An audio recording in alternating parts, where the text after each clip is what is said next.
Satsang Bruxelles du 14 octobre 2019. Qu'est-ce que ça veut dire quand tu dis en effet de vide? Comment? Tu as dit en effet de vide. Oui. Je ne fais pas le vide. Tu ne peux pas faire le vide. Le vide est. Dès que tu as l'idée de faire le vide, tout ce à quoi tu t'opposes, tout ce que tu veux comprendre, soit tu le crées, soit ça crée une résistance. Donc, tu ne peux pas dire je fais le vide. C'est impossible. Tu es le vide. Donc, tu ne peux pas le faire. C'est ça que je ne comprends pas. Comment on est le vide? Tu ne peux pas le comprendre. C'est ce que je me tue à dire. Aucun élément intellectuel, aucun élément vibratoire, aucun élément énergétique, aucune vision ne peut te permettre de le vivre. Et la compréhension intellectuelle, encore moins. Ce n'est pas quelque chose que tu peux comprendre. Il n'y a qu'en le vivant que tu en auras la compréhension. Ce n'est pas un processus intellectuel. Ça ne peut pas fonctionner comme ça. Tu peux conceptualiser Dieu, les religions sont là pour ça, mais tu ne peux pas vivre ce que tu es réellement tant que tu es dans la volonté de comprendre, parce que ça reste un concept, sans même parler de mental. Cette soif irrésistible d'absolu, de vérité qu'on a tous inscrit au fond de nous, ne peut pas être une réponse à une question. Ça ne peut être qu'une évidence vécue. Déjà, il faut l'accepter, là aussi. Dès que tu l'acceptes, que tu ne peux pas le comprendre, tu es prêt pour le vivre. Mais tant que quelque part en toi, il y a une volonté de comprendre, c'est-à-dire de se saisir d'eux, ça ne peut que t'échapper. Et ça ne peut qu'entraîner de la souffrance, soit dans le corps, soit ailleurs. Mais c'est toujours comme ça, c'est stéréotypé, c'est-à-dire qu'il n'y a pas un individu qui est différent d'un autre par rapport à cela. Or, aujourd'hui, la bonne nouvelle, c'est qu'on a tous la capacité, puisque c'est l'état naturel, de le redécouvrir. Mais pour ça, il faut faire cesser, quand je dis il faut faire cesser, c'est-à-dire non pas les nier ou les rejeter, ou même les réfuter, comme disait Bidi, c'est simplement les traverser. Tu n'es pas ce que tu perçois, tu n'es pas ce que tu vis, tu n'es pas ta douleur, tu n'es pas tes joies, tu n'es pas un individu. Déjà, cette acceptation enlève beaucoup d'obstacles. Ce n'est pas une question d'y croire, ce n'est pas une croyance qu'on va surajouter, c'est au contraire la cessation de toutes les croyances. Hein? Mais tant que tu restes sur comment je peux le percevoir ou comment je peux le comprendre, ça ne peut que s'éloigner de toi et créer une distance. Et donc l'illusion du temps, et donc l'illusion de l'espace. Il n'y a pas de temps, il n'y a pas d'espace. Ça, on le sait en astrophysique, on le sait en neurosciences, c'est exactement la même chose. Aujourd'hui, il y a des branches des neurosciences qui sont, même si les neuroscientifiques qui ont trouvé ça ne le vivent pas, ils ont compris. C'est-à-dire que tout est... D'ailleurs, on vous le dit, on est dans une simulation informatique. Comme disait Keanu Reeves, Matrix, c'est pas un film, c'est un documentaire. C'est exactement ça. Et les gens sont arc-boutés dans le domaine spirituel comme dans le domaine humain lambda sur ce qu'ils croient être. Ils ne peuvent découvrir ce qu'ils sont qu'en acceptant que tout ceci est une vaste mascarade. Déjà, tu te places dans la meilleure disposition pour vivre effectivement ce qu'on appelle le feu du cœur, la paix vibratoire, la poitrine qui tremble, tout ça, mais à ce moment-là, tu es quand même plus prêt et plus disponible pour accepter que tu n'es rien de tout cela. Donc il y a un processus qui n'est pas de négation, mais je dirais de désidentification, qui n'a rien à voir avec une déréalisation. Déréalisation, c'est des gens qui planent à 10 000, quoi. Ils sont dans ce qu'on appelle l'astral, au sens où l'appelait Bernard de Montréal, dans des projections, dans des visions, dans des perceptions, mais ils ne sont pas dans la vérité. Et ils sont persuadés d'y être.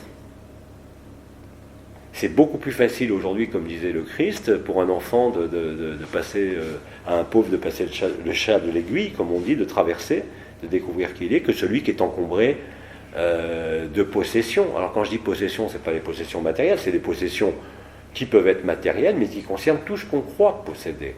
Son mari, sa femme, son enfant, son corps. C'est une possession, mais au sens dramatique du terme, au sens diabolique. Vous êtes possédé. Et seul celui qui vit l'absence de forme, ce qu'on appelle le non-être, comprend en le vivant que tout ça c'est une mascarade. Tous ces dieux, ces déesses, ces personnages, ces entités de lumière ou d'ombre sont nous. C'est nous qui l'avons créé. Donc à ce moment-là, tu supprimes toute distance par rapport à un Dieu extérieur. Il n'y a pas de Dieu, il n'y a pas de diable, ça n'existe pas. De même que tu n'existes pas, de même que je n'existe pas. Les questions et les réponses dans les satsangs sont uniquement faits pour trouver, par l'interrogation, le jeu des questions-réponses. Les réponses naissent spontanément, je ne prépare jamais rien. Les questions naissent spontanément, mais c'est ce jeu de questions-réponses qui n'est pas fait pour nourrir le mental, qui crée aussi la disponibilité. Le fait de se croire deux, c'est-à-dire un questionnant et un répondant, un sachant et un non-sachant, qui est une illusion qui permet de mettre fin au jeu.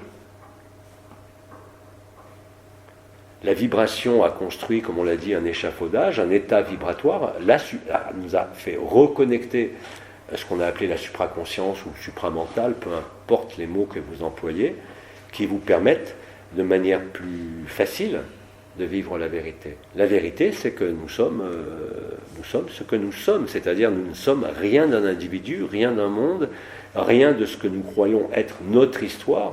D'ailleurs, il n'y a pas d'histoire. Il n'y a pas de temps, il n'y a pas d'espace.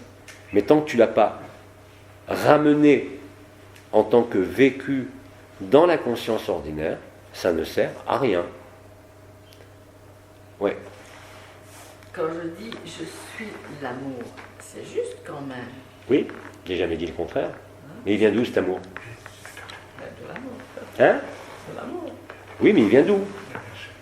Il a toujours été là. Ben non, il vient de quelque part. L'amour est, on l'a dit, le substrat de la création. Il n'est pas lié à l'amour que tu ressens ou que tu vis. Il est partout. Il est de partout. Et le partout ne peut être que dans le vide. Le vide que l'ego, l'orgueil spirituel, le soi appelle le néant, c'est exactement l'inverse. Néant, ça veut dire né avant aussi. Ah. Hein? Né avant. Né avant. Avant quoi? Avant l'amour, il y a quelque chose. Il y a ce que tu es. Mais nous sommes l'amour. Tu n'es pas seulement amour. Tu es amour manifesté, mais tu es surtout amour incréé. Et quand tu revis ça, ben comme je dis, tous les frères et sœurs, on est libre. Libre de ces vibrations, libre d'être la vie. Et ça, tu peux pas te tromper quand tu le vis. C'est ce que je dis tout le temps. Les gens qui se posent la question de savoir s'ils sont absolus ou pas, ben ça prouve simplement qu'ils n'ont pas vécu. Quand on ressent l'amour, là, ici, c'est l'extase. Oui, mais ça c'est encore manifesté. D'où vient cette manifestation? Non, j'en sais rien, je dois le dire. Ah oui, t'en sais rien, tu ne peux pas le savoir, tu ne peux que le vivre. Hein? Mais quand tu vis ça, la grande différence, comme j'ai dit, les vibrations, elles sont toujours là, les présences, je les sens toujours aussi bien là que quand elles arrivent. Hein. Je suis parfaitement conscient que c'est un rêve, mais il faut accepter le rêve aussi. Sortir du rêve, c'est le vivre pleinement. C'est-à-dire accepter ce qui est. Et moins tu te poses de questions, si ce n'est cette question essentielle, qu'est-ce qui est vrai? Par définition, ce qui est vrai, c'est ce qui n'a jamais bougé, qui n'est jamais apparu, qui n'a jamais disparu. C'est ce que tu es. Toi, tu apparais et tu disparais. Tu es né, tu vas mourir, que tu le veuilles ou pas. Qu'est-ce qui demeure? L'amour. Ouais, mais l'amour n'a pas besoin de forme. Il n'a pas besoin de conscience. Mais seulement, entre le dire et le vivre, les conséquences et les implications ne sont pas du tout les mêmes. Dans un cas, il y a persistance, même dans le soi, d'une dualité, d'un questionnement quelque part. Alors que celui qui est libre n'a plus aucune question par rapport à ça. Il a des questions par rapport à ce qu'il va faire demain, ce qu'il va manger, s'il doit déménager. Oui, ça oui, le truc humain le plus simple. Mais par rapport à cet état naturel, il ne peut pas y avoir de question. Parce que ça a été vécu, et donc c'est parfaitement compris. Mais tu ne peux pas, si ce n'est par métaphore ou par des mots qu'on emploie les uns et les autres, le faire vivre. Par contre, la résonance agapée met les gens en contact, comme ça a été fait hier soir, comme plein de frères et sœurs le font, te met en contact avec le temps zéro. Déjà, c'est vécu. Quand tu décris, par exemple, tout à l'heure dans ta vision, le trou noir après les visions éveillées, oui, c'est ça. Mais c'est le moment où tu plonges là-dedans que tu te reconnais. C'est-à-dire que même ce trou noir qu'on voit, il n'existe pas plus. Simplement, quand tu n'es plus identifié à quelque forme, couleur, perception, et que tu deviens ça, bah, tu t'aperçois que ce trou noir, ce vide, ce néant, est le tout. Et que tu es cela. Là, il n'y a plus de place pour la supercherie de la conscience. Il n'y a plus de place pour une quelconque évolution, puisque tout est parfait. Réellement. Et même l'imperfection ou la souffrance te conduit à la perfection. C'est ce qui a été écrit à l'instant initial.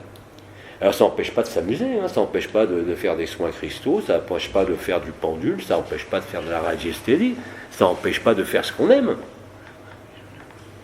Bien évidemment.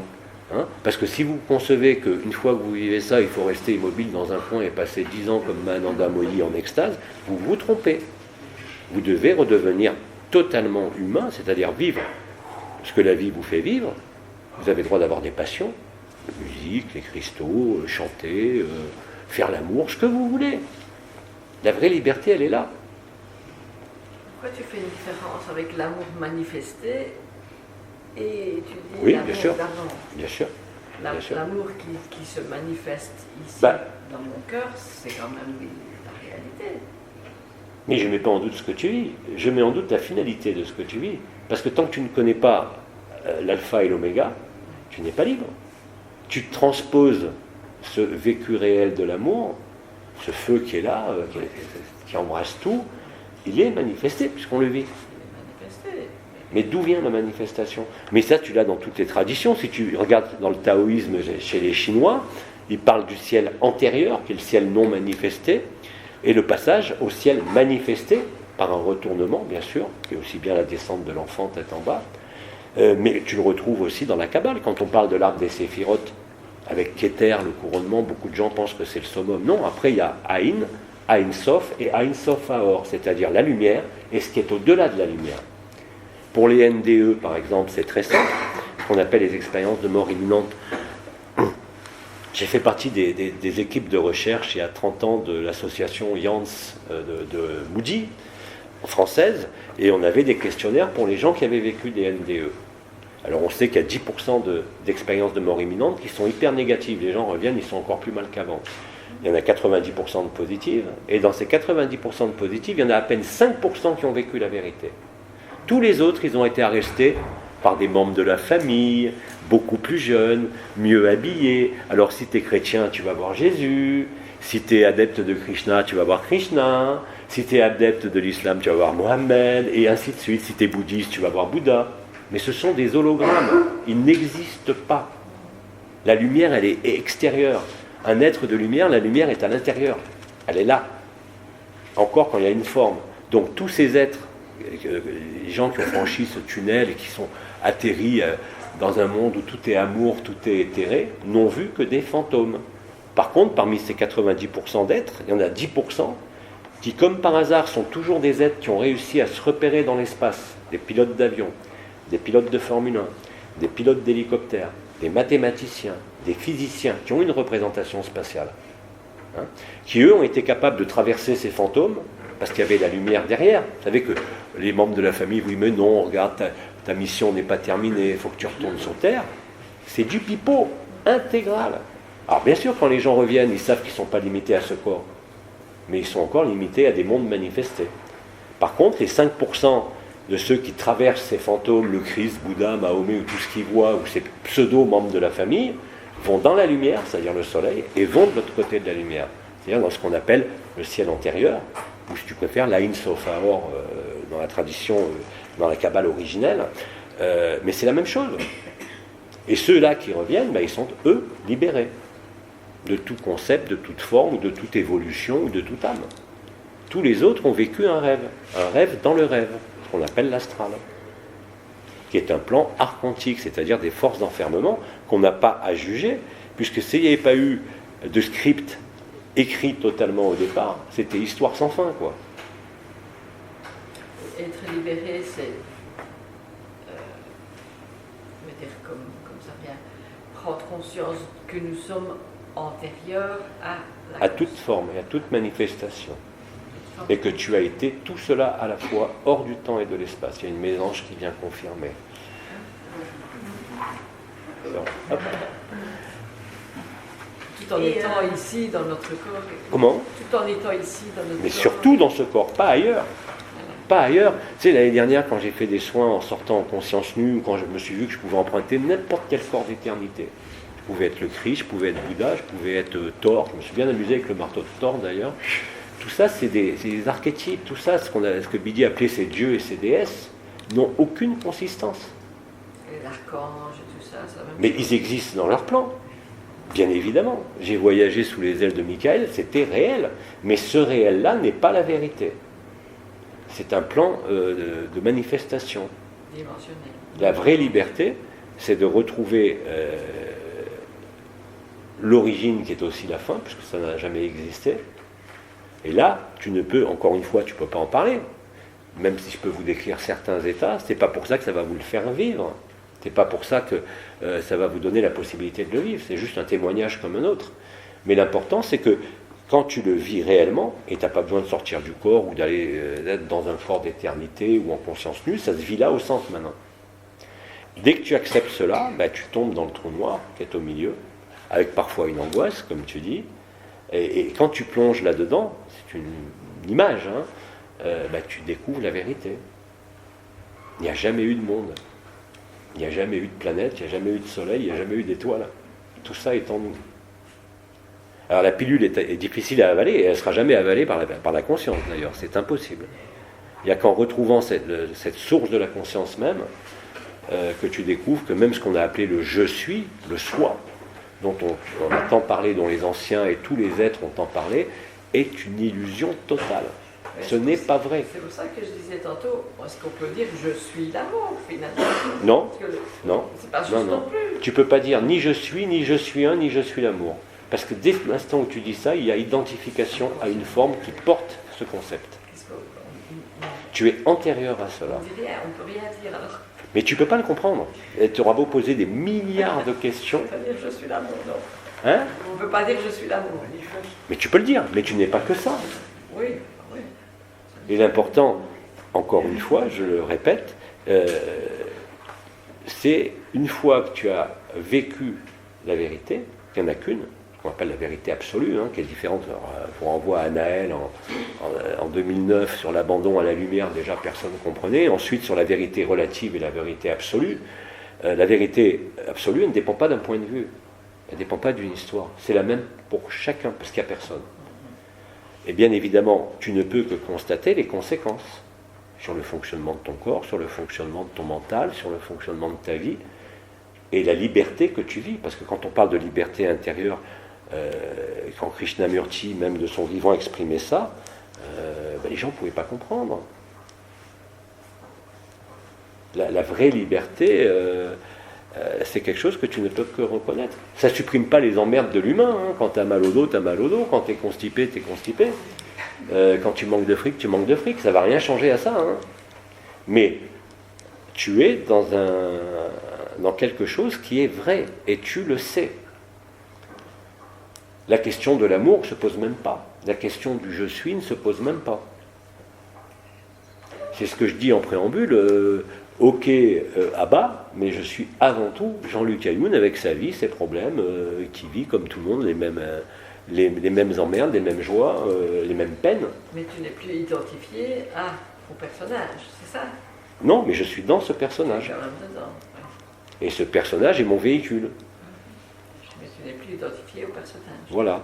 Et alors, je ne dis pas que c'est facile tous les jours, parce que comme tout être humain, et même tous ces êtres qui parlent, même avec des mots fabuleux,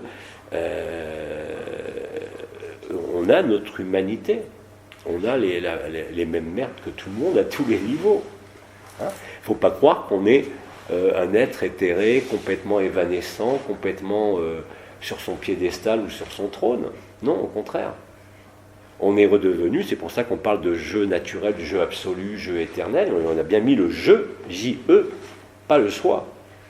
C'est le moment où tu as transcendé tous les clivages, toutes les illusions, toutes les contradictions, non pas par un effort, mais par un abandon.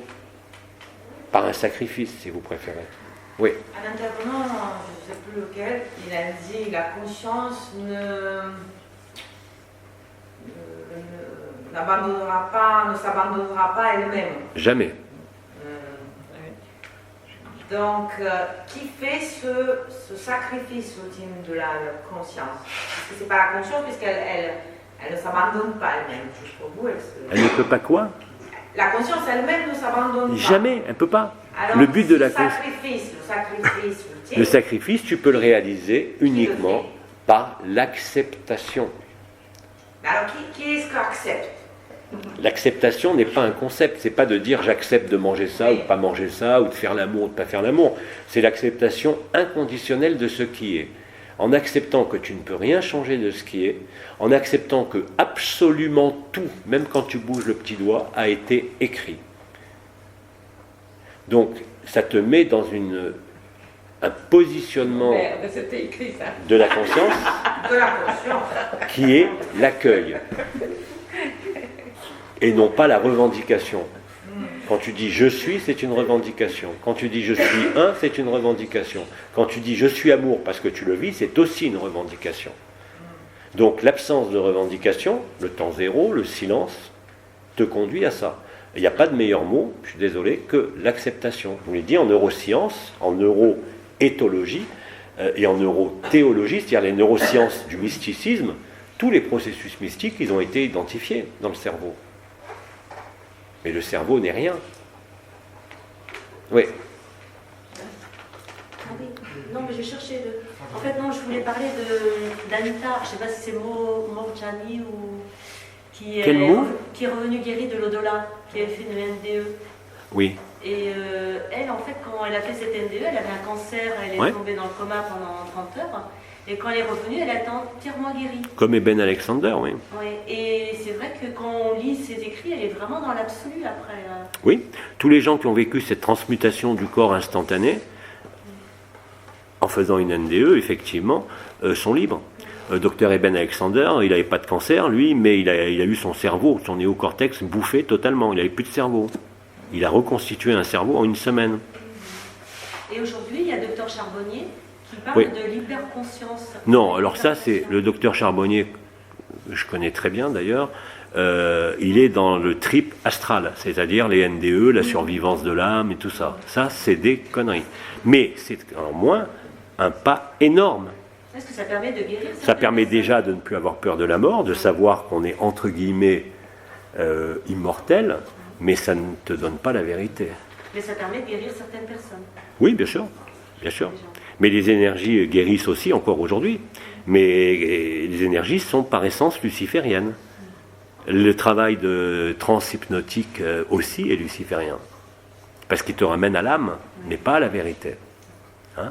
Néanmoins, on est incarné, donc on a besoin d'énergie, de manger, même si on jeûne, même si on n'a pas besoin de manger, on a quand même besoin de nourrir ce véhicule. Mais c'est une première étape. De même qu'il y a 30-40 ans, quand les NDE, il y a eu le premier ouvrage de Moody sur l'après-vie, ça a été une étape majeure. Il faut bien comprendre que tout ça a été écrit, rédigé, et qu'il a fallu le vivre. Et que la seule façon d'y arriver, c'était effectivement de laisser la supraconscience arriver, puisque Aurobindo avait parfaitement décrit le processus, laisser ces lois de l'évolution se dévoiler. Bernard de Montréal, par exemple, ou d'autres en ont parfaitement parlé, jusqu'au moment où il y a eu l'éclairage final de la scène de théâtre, c'est-à-dire ce qu'on a appelé le retour d'Abba. Mais Abba, c'est pas Jean-Luc Ayoun, c'est vous tous. Celui qui ferait une spécificité par rapport à ça, il n'a rien compris, il n'a rien vécu. Et d'ailleurs, aussi bien le Christ, regardez Maître Philippe de Lyon, le plus grand thaumaturge français, quand on lui disait « Mais comment tu fais pour faire ces miracles ?» Il disait « C'est parce que je suis le plus petit d'entre vous. » C'est l'humilité réelle. Et en dehors de cette humilité réellement vécue, il n'y a aucun espace de solutionnement. Bon, alors vous l'appelez sacrifice, acceptation, accueil, on peut tourner avec plein de mots comme ça, mais c'est toujours le même processus qui est à l'œuvre, qui est un processus neurochimique, c'est-à-dire quand ce qu'on appelle, ce que vénèrent les spiritualeux, comme je les appelle, c'est-à-dire le fameux troisième œil, l'épiphyse, qui est une escroquerie totale, c'est en fait à ce niveau-là, sur l'épiphyse, que siège l'enfermement. Et on le sait en neurosciences. Il y a des antéogènes, en particulier la salvinorine A et B, qui sont issus de la sauge des devins, sans parler même de la DMT et de toutes les autres molécules. Cette molécule-là, en une injection, à des doses en milieu hospitalier, qui sont parfaitement contrôlées en milligrammes par kilo de poids, met fin complètement à la notion de se croire un individu. Réellement. On sait aujourd'hui, par exemple, avec des technologies, avec des bobines à induction électromagnétique qui ont été créées par le professeur Michael Persinger au Canada, qui est un neuroscientifique aussi. Je te mets ce casque, on l'a acheté, on l'a à la maison, avec un logiciel, je te déclenche ce que tu veux, un éveil de la Kundalini, des visions mystiques, en stimulant certaines zones du cerveau. Comme par hasard, ces zones du cerveau se trouvent sur ce qu'on a nommé, nous, les étoiles, les 12 étoiles. C'est exactement ça. On sait par exemple la différence entre quelqu'un qui est dans l'astral et quelqu'un qui est absolu, parce qu'ils ont enquêté, ils ont fait des IRM, des scanners. C'est très simple. Celui qui est absolu a un œdème cérébral sur ce qu'on a appelé Ikenunk, ici et maintenant. Et un véritable œdème cérébral. D'ailleurs, le docteur Hammer avait trouvé, quand quelqu'un allait mourir, il avait un œdème sur cette zone-là, qui correspond bien évidemment à l'ère du langage, mais aussi tout le cortex moteur, mais aussi à l'éveil de la Kundalini. Et tout ça, c'est parfaitement cartographié en neurosciences. Il y a, bien évidemment, il faut avoir accès à cette connaissance, mais c'est toujours pareil, que ce soit en astrophysique, en neurosciences, en biologie moléculaire, c'est la vérité. Le temps zéro, il est inscrit dans toutes nos cellules, sans exception. Donc, quel que soit, c'est pour ça que je disais aujourd'hui, la bonne nouvelle, le monde entier est prêt. Que ce soit dans les milieux scientifiques, que ce soit dans les organisations, les sociétés, les entreprises, les multinationales, le monde est prêt de partout. Prêt à quoi? Ils ne le savent même pas. C'est pour ça qu'il faut leur délivrer la bonne nouvelle.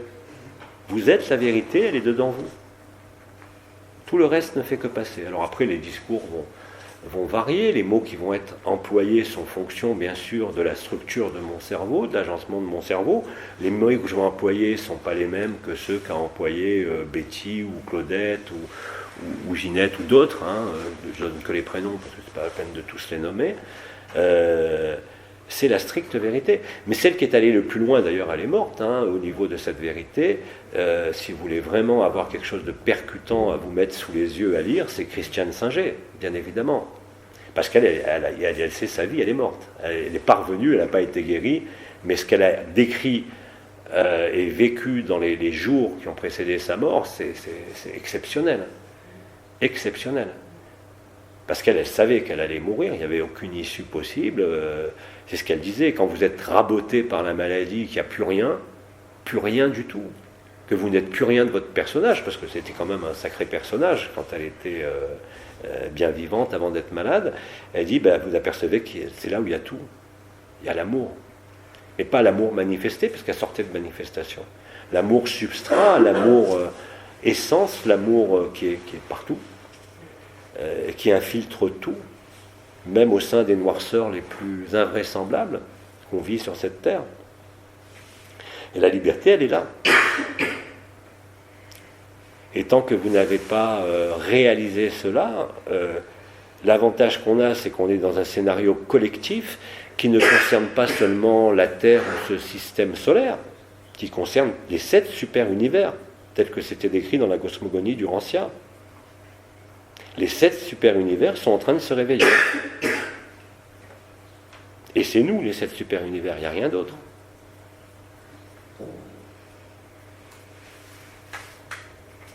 Mais il a fallu en arriver jusqu'à ce point. C'est pour ça que tout ce qui a été dit par le Christ, tout ce qui a été dit même par les anciens, les étoiles, les mystiques de tous les temps, ne se dirigeaient que vers cette convergence-là. Et là, on est ce que j'appelle ce point de convergence, ce point de résilience, de passage au temps zéro. Et je mets au défi quiconque vivant ce temps zéro de vouloir imaginer, devoir évoluer ou être dans une forme ou dans une dimension. Ce qui ne veut pas dire que tout ce qu'on a dit sur les origines stellaires, les lignées stellaires était faux, mais c'est l'histoire, le fil conducteur qu'il a fallu retrouver pour Pour certains, en particulier tous ceux qui étaient dans ce qu'on appelle la spiritualité. Aujourd'hui, ceux qui sont dans la simplicité, qui ne sont jamais intéressés aux chakras, aux énergies, aux vibrations, qui n'ont jamais rien vécu, mais qui sont dans la spontanéité de leur simple présence dans la vie quotidienne, sont beaucoup plus aptes à vivre la vérité que les autres. Parce qu'ils sont dans l'instant présent. Les autres sont obligés d'oublier, quoi. Ils sont obligés d'oublier tout ça. Oui, oui, oui. Et quand je dis que la clé, c'est l'instant présent, oui. Mais l'instant présent avec la bonne nouvelle. Pas l'instant présent tel que le présente Eckhart Tolle. Parce qu'Eckhart Tolle vous parle de nouvelle terre, il est encore dans une projection de conscience. Mais c'est pas grave. C'est pas grave. Ça sert à rien de se poser la question de savoir ce que sera demain. Quand tu es dans l'instant présent, d'ailleurs, tu t'en fous. Hein, même si la vérité a été vécue, c'est-à-dire que toutes ces projections, tous ces rêves, ces personnages, ces déesses, ces dieux, ces mondes, ces univers, sont une escroquerie totale. C'est une maladie. Et je vais plus loin. La création elle-même est une maladie. Et qui est-ce qui a créé la vie? Ce n'est pas les archontes, hein. Ils sont incapables de créer la vie. C'est les mères généticiennes. Mais elles ne sont pas plus responsables que les archontes, puisque c'est nous aussi. Mais encore une fois, le plus important, c'est ce qui se passe une fois que ça a été vécu, que vous êtes reconnu, vous constatez que votre vie elle change du tout au tout. Ceux qui connaissent, vous avez d'innombrables frères et sœurs aussi sur Facebook, dans nos amis, vous avez Pascal, vous avez plein d'êtres qui le vivent. Ils le vivent vraiment. Ça ne veut pas dire que c'est des surhommes, hein. Ça ne veut pas dire que c'est des gens qui sont Arnold Schwarzenegger, bien au contraire. Il y a une forme de sensibilité, surtout chez les hommes, qui est envahissante. Mais ce n'est pas une sensibilité dans laquelle on est attiré ou attracté, mais qu'on traverse. La capacité à tout traverser, je dirais même à se laisser traverser, ce qu'on a appelé la transparence, l'humilité, est fondamentale. Être transparent, c'est simplement ne rien arrêter. Une vitre, la lumière passe. La vitre n'a pas besoin de savoir qu'elle est une vitre. Vous n'avez pas besoin de savoir que vous êtes une forme. Vous êtes dans une forme. Ça, oui, c'est évident. Mais ça s'arrête là. On va avoir un petit verre d'eau. Allez-y, on continue. Ouais, Myriam. Une question qui me tire depuis longtemps. Ouais. Parce que quand on parle du corps qui va se consumer, brûler, etc., c'est le personnage qui a peur. L'être réel, ça n'a pas peur. Mais le personnage, il a peur parce que, il dit qu'est-ce que cette forme va devenir? Est-ce qu'il va être enterré comme d'habitude ou il y a une transsubstantiation de la matière et qu'on va passer dans une autre dimension, voilà. Oui, le personnage il a peur, mais quand tu dis le personnage il a peur, réfléchis 2 secondes, qui est-ce qui dit ça? C'est pas le personnage.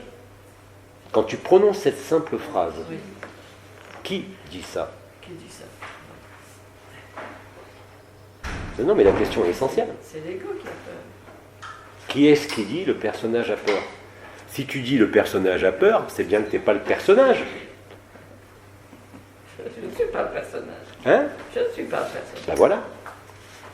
Donc, Donc, ne t'intéresse pas aux composantes de la peur du personnage, parce que tu dis toi-même le personnage a peur. Donc tu dis, dans les simples mots que tu emploies, que tu n'es pas ce personnage.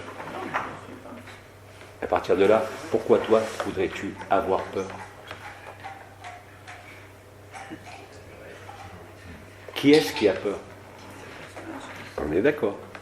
Mais qui dit que le personnage a peur? oui.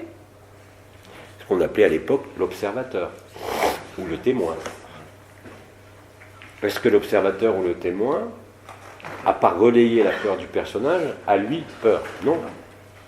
Pour être observateur, celui qui observe, qu'on appelle le témoin, c'est le spectateur, c'est celui qui voit la scène de théâtre. Donc, ne sois plus identifié à cet acteur, tu le dis toi-même, et dès que tu t'installes dans ce spectateur de la scène de théâtre, ou cet observateur, ou ce témoin, appelle-le comme tu veux, c'est déjà un pas énorme vers l'acceptation. Hein? Donc, mais si je suis par là, j'ai pas peur. Mais si je suis par là, j'ai un petit peu peur. ah ben oui, mais quand tu dis si je suis par là, j'ai pas peur, et si je suis là, j'ai peur, qui est-ce qui dit ça encore? Ben, c'est l'observateur. L'observateur, ou le témoin. Mais c'est comme ça justement que tu prends conscience. Les mots que nous employons, même les plus simples, traduisent simplement la vérité de ce que vous vivez, qui est tout à fait réel. Mais quand tu dis ce genre de phrase, qui dit cette phrase? Tu vois le personnage qui a peur. Tu ne peux voir que ce qui n'est pas toi. C'est la vision sans tête de Douglas Harding, c'est d'une évidence. C'est tellement simple. Les mots même que nous employons. Tu sais, moi, quand Anaël m'a fait vivre avant les noces célestes, hein, j'ai déjà raconté, toutes les nuits, je vivais le paradis blanc, c'est la lumière qui arrive blanche, magnifique, et puis à un moment donné, tu appelles ta mère parce que tu vois ton corps qui disparaît. Tu deviens toi-même la lumière blanche. Mais j'ai passé 3 semaines horribles toutes les nuits. Ça fait pas peur? Horrible, j'avais peur. Ah. Ça foutait en 2009, mais une peur, tu peux même pas imaginer. Même pas imaginer. Pourtant, je vivais les énergies, les chakras, les nouveaux corps, les étoiles, mais j'étais terrorisé. Jusqu'au moment où Anaël, toutes les nuits, après avoir vécu ça, me répétait Ikenunk. Ah ouais, Ikenunk, quand tu vis ça, bordel. Et au bout de 3 semaines, qu'est-ce qui s'est passé? Comme je pouvais rien faire, j'ai accepté. Et les noces célestes ont commencé juste après. Donc, effectivement, c'est pas quelque chose. Accepter de voir la peur. Ah oui, oui, mais à cette époque-là, j'avais pas le moyen de le conscientiser, si je peux dire. Qu'est-ce qui avait peur? Si ce n'est celui qui était identifié à une forme, à ce personnage. Et pourtant, ce que je voyais, c'était pas dramatique, c'était la lumière blanche qui faisait disparaître tout comme un brouillard, si tu veux, mais avec un amour indicible, un feu incroyable, où tout est consumé. Pourquoi est-ce que les étoiles, Gemma et d'autres, parlaient de cette consommation d'amour? Oui, il y en a plein qui le vivent en ce moment. Ce feu-là qui vous prend, qui tremble tout, qui part des pieds, qui vous envahit et qui devient même lassant à certains moments, c'est ça la consommation d'amour. Acceptez, et vous êtes libre. Il n'y a rien d'autre à faire. Surtout pas faire quelque chose. Surtout ne pas vouloir être, surtout ne pas vouloir comprendre, surtout ne pas vouloir s'approprier quoi que ce soit, mais être totalement transparent et être totalement disponible pour ça. Vous ne serez pas un surhomme, hein, au contraire. Vous deviendrez encore plus humain, avec vos fragilités, avec vos forces, mais toutes seront traversées avec la même équanimité. Vous ne pouvez rien changer. Vous êtes né bélier, vous resterez bélier jusqu'à la fin de vos jours. Vous êtes né avec une vertèbre en moins, vous aurez cette vertèbre en moins jusqu'à la fin de vos jours. Vous êtes né peureux, la peur restera là jusqu'à la fin de vos jours. C'est le jeu de la scène de théâtre. Et vous êtes exactement, déjà accepté qu'on est exactement à la place où on doit être et qu'il n'y a pas d'autre place possible, c'est déjà un relâchement de la conscience et c'est déjà une étape fondamentale vers l'acceptation. Et ça, c'est beaucoup plus important. Hier, on parlait des canas. Oui, il va y avoir des canas. Pépère va être là, Bidi va être là, Abba ou Enol Waden ou Faham seront là aussi. Mais ils sont là pour nous faire résonner à la vérité. C'est même plus une question de vibration, de montée vibratoire. C'est une reconnaissance. Hein, c'est même pas une reconnexion, comme on l'a eu avec les peuples de la nature, pour ceux qui les ont rencontrés, effectivement. Hein, tu te rappelles, on était chez les elfes, chez les fées. On avait un endroit à Canmas où on avait tous les peuples de la nature. Donc c'était pratique. Hein. Mais même ça, aujourd'hui, je ne veux pas dire par là que les elfes n'existent pas. Je ne veux pas dire qu'ils ne me parlent plus. Mais pour moi, ça fait partie de cette scène de théâtre, c'est tout. Hein. C'est-à-dire que quand vous vivez cette liberté totale, vous demeurez ce point fixe, immobile, qui a toujours été là. Bien sûr que vous êtes dans ce corps. Bien sûr qu'il y a encore une identification, mais qui n'est pas totale, en tant que véhicule. Ce véhicule, c'est comme ma voiture. Hein. Si je ne mets pas d'essence, elle ne roule plus. Donc tant que le véhicule est là, on s'en occupe. Oui, un minimum. C'est même fondamental dans certains cas. Parce qu'il est évident que quand vous êtes dans une conscience de souffrance, une maladie, une dépression, vous êtes moins disponible pour la vérité. On le sait tous. Même quand vous êtes libéré totalement, vous êtes dans cette facilité, vous supportez encore moins la douleur. C'est-à-dire, vous ne souffrez pas. Mais vous sentez que la conscience ressurgit et bien évidemment attiré par le lieu où vous souffrez. Et c'est intolérable. C'est pas une souffrance. Quand je dis c'est intolérable, oui, parce que vous voyez que ça n'a pas lieu d'être. Donc bien sûr, et surtout quand vous êtes médecin comme je l'ai été, la première chose qui vient, c'est de réfléchir du pourquoi, comment, encore aujourd'hui, bien sûr. On ne peut pas chasser ce naturel-là. Simplement, à un moment donné, tu traverses aussi cela, et de plus en plus aisément. Tu laisses la pensée arriver, d'où ça vient, tu as la réponse ou pas, mais tu ne t'accroches plus à un besoin de compréhension, à un besoin d'explication, puisque tu es ce qui est éternel. Donc ça se traverse d'autant plus facilement, à tous les niveaux. C'est comme ça que tu découvres la puissance de l'intelligence de la vie, qui te fait dire que tu n'es plus ta vie. Tu es devenu cette intelligence. Avec tes imperfections, avec ce que j'appelle ton humanité, ta simplicité. Tu ne cherches pas à échapper à quoi que ce soit, tu es simplement lucide et présent. Donc effectivement, aujourd'hui, plus que jamais, cette notion d'instant présent est fondamentale. Agapé naît de l'instant présent. Donc toutes les pratiques sans pratique, ce qu'on va voir, ce que je vous ai fait hier soir, ce que vous allez faire vous aussi le soir, vont vous conduire à ça. On est obligé de jouer sur la scène de théâtre, même sans y être identifié, même en étant l'observateur, mais c'est justement la scène de théâtre qui nous permet de sortir du théâtre. C'est ce marasme, cet effondrement sociétal qui se vit sur Terre et qui est accepté par tout le monde, sauf ceux qui ont encore la tête dans le trou de l'autruche, qui est évident pour tout le monde. On est dans un processus d'extinction globale, alors qu'on l'appelle collapsologie, effondrement, disrupture. C'est des mots. Mais c'est la même réalité. Donc il n'y a même pas à se poser la question de l'absolu, d'après, de demain. C'est justement une opportunité énorme de laisser s'installer l'instant présent. C'est l'unique clé. On a donné les dernières clés au mois de mai, c'était la prononciation du nom de naissance. C'est-à-dire qu'au sein de l'enfermement, au sein de l'illusion du nom et du prénom, vous savez la différence entre le droit maritime, droit terrestre, l'extrait de naissance, on déclare votre naissance, vous ne vous appartenez plus. Et justement, ça a été caché dans ça, dans l'illusion la pire, c'est-à-dire le nom et le prénom, qu'a été caché l'ultime vérité. Et que c'est pas pour rien qu'on prononce, même moi hier soir quand je fais... Alors avant, je me mettais dans la posture que je vous avais expliqué, les mains comme ça, agapé, agapé, femme, femme, femme, les pieds croisés, j'attendais que l'énergie monte, que la vibration s'active, que le double tort, le feu sacré s'active, et là je prononçais les noms. Mais non, j'ai même pas besoin. Il suffit que je dise un nom, j'ai rien à demander, j'ai rien à savoir, j'ai rien à décider.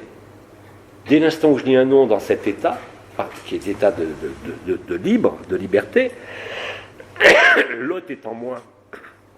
Il ne peut que se retrouver. Alors bien évidemment, c'est ce que je dis, c'est pas fait pour soigner, même si ça soigne. C'est fait pour se redécouvrir. Et tout le monde a la même possibilité. Alors bien sûr, on a créé ces pratiques sans pratique au départ pour s'habituer à cette liberté.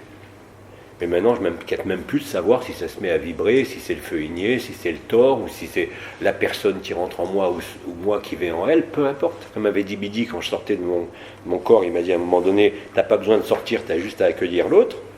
Jusqu'au jour où j'ai accueilli quelqu'un qui était porteur de l'anomalie primaire, j'ai cru mourir. Je n'avais aucun moyen de bouger, de rentrer dans mon corps. J'étais cette conscience nue, là, au milieu, qui ne pouvait plus réinvestir le corps. C'est terrifiant. Et là, à un moment donné, Bidi est arrivé, je le voyais au loin, il était là, il m'a dit, lâche. Je lui ai dit, comment ça, je lâche les fous, je vais mourir. Il m'a dit, lâche. Bon, j'ai lâché. Comme quand il y avait l'angoisse, comme tu décris, à un moment donné, tu ne peux que lâcher. Et c'est quand tu lâches. C'est ça le sacrifice, c'est rien d'autre que ça. C'est pas sacrifier sa voiture, son mari, sa femme, ses enfants, ou aller se mettre je sais pas où, dans des conditions où vous êtes en paix. La paix, elle est à l'intérieur. Tant que vous cherchez une paix extérieure, vous ne la trouverez pas. La paix extérieure est une illusion totale. C'est ça qui vous met en démarche, en recherche, en quête. Et le plus dur pour ceux qui sont dans la spiritualité, dans l'énergie, dans ce qu'on a vécu pourtant, c'est de lâcher tout ça. Et dans la nature aussi. Et dans la nature, qu'on les donne. Alors la nature est une grande aide. Oui, bien sûr. Ça a été dit tellement de fois. Bien évidemment, encore une fois, il vaut mieux que ce véhicule soit en bon état, et il sera d'autant plus en bon état que vous serez immergé dans la nature à côté des arbres. même sans faire de rituel chamanique ou contacter les fées et les elfes. Et près de l'eau, comme a dit Faham. Même moi, j'ai été surpris, parce que quand on allait en bateau rencontrer les cétacés, que ce soit au Québec, à Tarifa ou ailleurs, on était dans un bateau. On était sur l'eau, mais pas dans l'eau. Et puis après, au mois de juillet, on a eu un peu de temps, je suis allé me mettre dans de l'eau de rivière, on avait le temps. Mais c'est incroyable. N'importe quelle eau, quand vous êtes saturé d'eau, dans une baignoire, même chez vous, vous vivez quelque chose d'inouï. Vous êtes dans l'état naturel. C'est-à-dire que vous retrouvez la mémoire de ce qu'on appelle le premier rêve. C'est quand même l'eau qui porte le rêve. Hein. L'esprit de Dieu, Bereshit, Bara Elohim, Eretz et Hashamaim, c'est l'esprit de Dieu qui flotte sur les eaux. Les eaux, ce qu'on a appelé les eaux du mystère, les eaux d'en bas. Or, les eaux d'en bas ont rejoint les eaux d'en haut. Là, on va aller, et Daniel l'a prévu, on va dans les eaux d'en bas, puisqu'on sera dans une eau souterraine, dans des grottes. On descend dans la caverne de Platon cet après-midi. C'est pas anodin. Ça peut sembler touristique, mais c'est pas que touristique. Loin de là. Parce qu'on va se retrouver sur l'eau, mais dans les eaux d'en bas, c'est-à-dire où il n'y a pas de ciel, dans des grottes. Et tout se fait comme ça. Pourquoi tu as choisi ça? Parce que tu réfléchissais aux eaux d'en bas ou c'est venu comme ça? Pourquoi? Parce que je ne sais pas si j'avais vu un commentaire. Oui, ce sera difficile. Il me semble que c'était ma maman qui disait ça. Ce sera peut-être difficile de trouver de l'eau en Belgique, à part l'eau qui pleut. L'eau qui pleut. Et donc je me suis dit un fleuve, donc j'ai d'abord eu l'idée d'un fleuve. Et puis c'est en regardant quand même au niveau des attractions touristiques, les grottes et tout ça. Et en recherchant, je me suis dit, mais je connais des grottes où on peut aller en bas, dans l'eau, ce serait quand même particulier. Et il y en a deux en Belgique que je connaissais, et la plus proche étant celle-ci, c'était la plus intéressante. C'était celle qui avait le plus long parcours au monde, ouvert au public. L'intelligence de la lumière l'a conduit à proposer cette sortie, et les autres. Parce que c'est la Belgique et tu avais envie de faire découvrir aux gens aussi quelque chose. Mais ça correspond à l'objectif de la lumière. Voilà ce qu'on appelle l'intelligence de la lumière, qui va nous conduire cet après-midi dans les eaux souterraines. Et moi, qu'est-ce que je dois faire? Je dois faire un 20 pieds pour... Hein? Je ne vais pas dans les grottes, je fais un 20 pieds alors. Non, toi tu as le bain Non. bulle là. Le bain bulle. Ah, super. Voilà. Là, on ne va pas se baigner quand même. Hein. C'est comme au Saint-Laurent, quand on était allé cet été avec les baleines, l'eau était à 4 degrés. Donc le corps, là, je ne pense pas qu'il résiste. Tu vois. Mais déjà, d'être dans cette atmosphère d'eau souterraine dans une grotte, c'est quand même pas banal. Non, puis on pourra, à mon avis, vu la hauteur des barques, on aura les mains dans l'eau à la limite. Ben oui. On pourra être en contact avec. Hein? Donc ça, c'est tout ça, si vous voulez, tous les gens qui se sont approchés de l'eau, même de leur baignoire, qui n'avaient pas d'eau chez eux, ou qui sont rentrés dans un lac, dans une rivière, dans une mer, sur Facebook, vous avez plein d'amis qui vous le décrivent, c'est incroyable ce qui se passe. Votre corps n'est plus dans l'air, il est dans l'eau. Ça change tout. Parce que l'eau a été informée. Le chant des baleines, vous savez que le chant des baleines, il y a des articles scientifiques qui sortent de partout, parce qu'ils ne comprenaient pas pourquoi le chant des baleines a changé en 2009, après le 15 août, après les clés métatroniques. C'est là que les baleines ont commencé à chanter le chant du réveil. C'est réel.